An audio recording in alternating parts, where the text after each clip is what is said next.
there and welcome back to another informative video. I have an updated version of my top 3 best credit cards for 2024. Again, before we start, just a disclaimer, personal preference ko to an experience, and I'm gonna share why these cards are my best handpicked cards for 2024. So I have a total of 7 cards. Starting 2024, I told myself I'm gonna weed out some of the credit cards na hindi ko naman ginagamit. And there's a reason for that. So, hindi ko na babalikan yung mga kinot ko na credit card. I still have a bunch of cards na nasa akin. Pero yung iba talaga, close ko na. Kasi I'm no longer using it and ayoko naman na sobrang daming credit cards. So, in today's video, ano-ano nga ba yung credit cards na meron ako and bakit ko sila favorite? So, I only have 3 cards na ipapakita sa inyo kasi again nga, top 3 best credit cards yung ipapakita ko sa inyo. Na-miss ko talaga ang sit-down discussion. So, simulan na natin. Unahin ko na muna etong Visa RCBC bank card. I recently got this. Paano ko muna siya nakuha? Again, sa SM Mega Mall. You know what?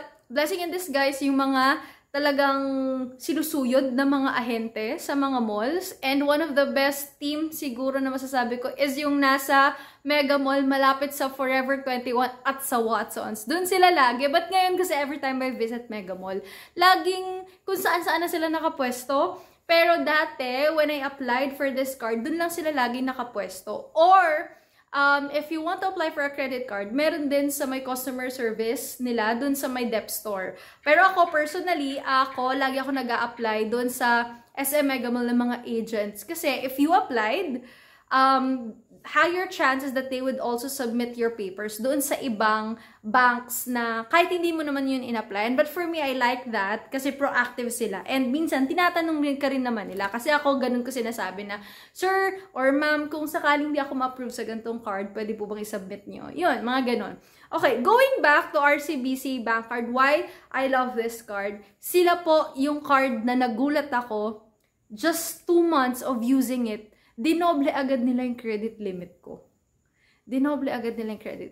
One factor yun because, again, all of us na nag-a-apply or nag-aim na magkaroon ng credit card, we all have different purposes to why we availed or bakit tayo nag-apply. Personally, I use my RCBC card for my school needs and my tuition fee. Kasi kahit pa kaya ko siyang i-installment, sayang yung points eh. I-swipe ko na lang, tapos dito ako magbayad. Ganun rin naman eh. Kung di ka naman magmintis, wala ka namang interest na babayaran. Same goes if you do it on installment. Sa school ko kasi, parang meron silang option ng 3 times yung installment na babayaran mo or twice. Ako, in my case, nag-straight payment ako, tapos tumawag ako dito. Another thing na gusto ko sa kanila, it's easy to communicate with RCBC and I also love their app.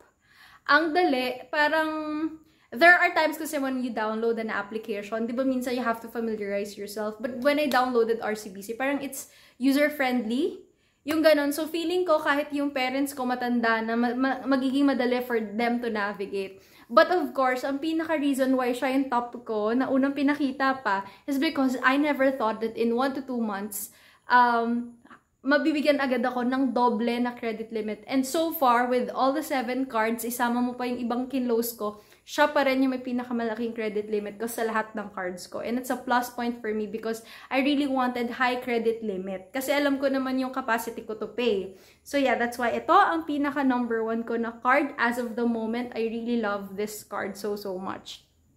Next. Next ko na ibibigay tanggalin ko lang para yung details. Is si Next Platinum. Titanium. Next Titanium na from Security Bank. Why ko to favorite? Siya sa lahat ng 7 cards ko, yung dumating agad. There are times na whenever you apply, you will receive a text message. Tapos, ita-track mo doon from there kung ano na yung status ng siya po ang pinakamabilis. Parang hindi ko nga ina-expect na ma-approve ako eh. Tapos bigla na lang, the following day, meron na agad siya. And second that I like about this card is that the customer service support, chef's kiss talaga. I would share experience ko with Union Bank. It's my first card. Mag 3 years na ata akong user nung credit card na yon. Never ako na-increase ng credit limit. At with the rate that's going on with their city migration, it's giving me so much headache pagdating sa customer service support. So, it's very important as a customer. And then, very traditional ayoko yung ipapadaan mo ko sa website, ipapadaan mo ko sa chatbot. I want someone to talk to because it's my money eh. So, I am responsible for it. So, I want someone to talk to. But not everyone is like me. But again, dito nga sa video na to, best credit cards. Siyempre, preference ko yun because I'm the one vlogging. Pero, yun yung masasabi ko, humanap din kayo ng card na hindi mahirap yung customer support. And the good thing about this is kahit pa ma-route ka nila. Because there are times that I just want to be sure na gusto ko malaman na outstanding balance ko, blah, blah, blah, yung ganyan. Tapos down yung system. So, pag down yung system or yung app, tawag ka, diba? Kasi you just wanted to know. Pag ganon, tinatry kong i-dial or i-navigate, it gives you all the prompt na kailangan mo para makuha mo yung gusto mo. There are other banks kasi na yung hotline nila, yung lilituhin ka talaga, and it won't give you any resolution. So, I really like the customer support. Ang bilis dumating nung card. And, yung pinakahuli, ba't ko siya gustong-gusto?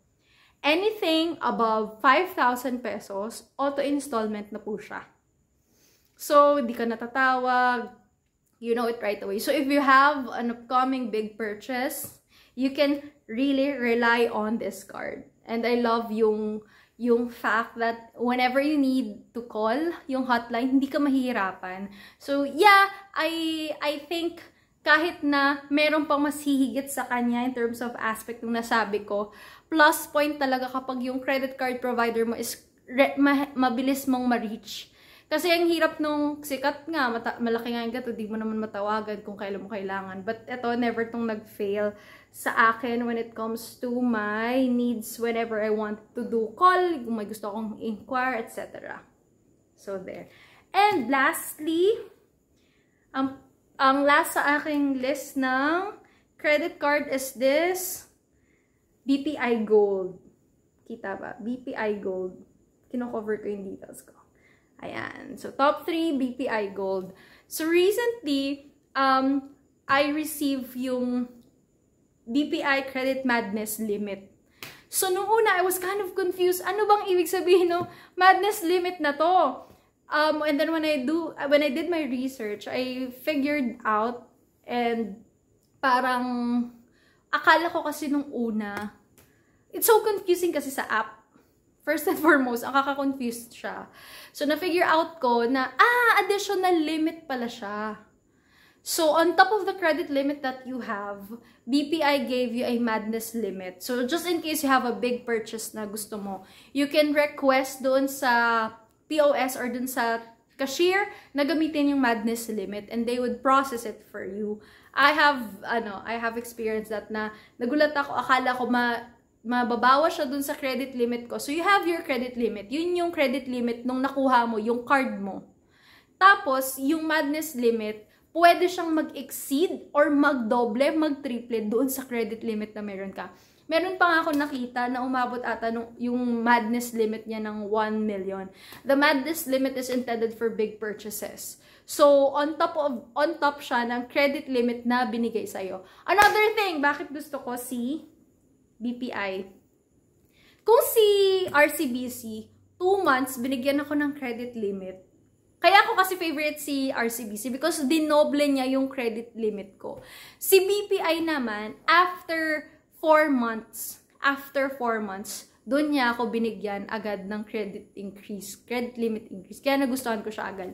My experience with Union Bank, hindi ko sinasara yung card na yun na hindi ko siya sinama dito because I've been a user of Union Bank card. Yan ang pinakaunang-una kong credit card. Tapos hindi nila ako nabigyan ng credit limit or increase man lang ng credit limit in that 3 to 4 years. And I've been paying it so well because it's my first card. And at the same time, talagang lahat ata ng mga promos ina-avail ko. And ngayon, active siya, pero wala akong balance doon. I'm not using it anymore kasi napagod na akong gamitin kasi walang napapala dun sa card. So, Etong tatlong cards na to, with the preference that I have na, one, gustong-gusto ko talaga yung mabilis at nagbibigay, hindi madamot sa credit limit. All three cards, RCBC, both RCBC and BPI talaga na-serve niya yung ano ko. Second, yung customer service, importante sa akin. I like talking to the agents of Security Bank. Sobrang malumanay, mabilis yung aksyon. They really serve you well. It's very important kasi sa akin eh. Kasi traditional nga ako when it comes to handling my finances. Gusto ko talaga tinatawagan ko. Hindi yung tipong sa app ko lang siya i-check, sa chatbot lang makakausapin ko. Gusto ko yung actual person na makakausap ko. And then, lastly, installment. It's very important for someone like me na maraming gustong gawin, bilhin. There are big purchases lined up for me, especially I also have school.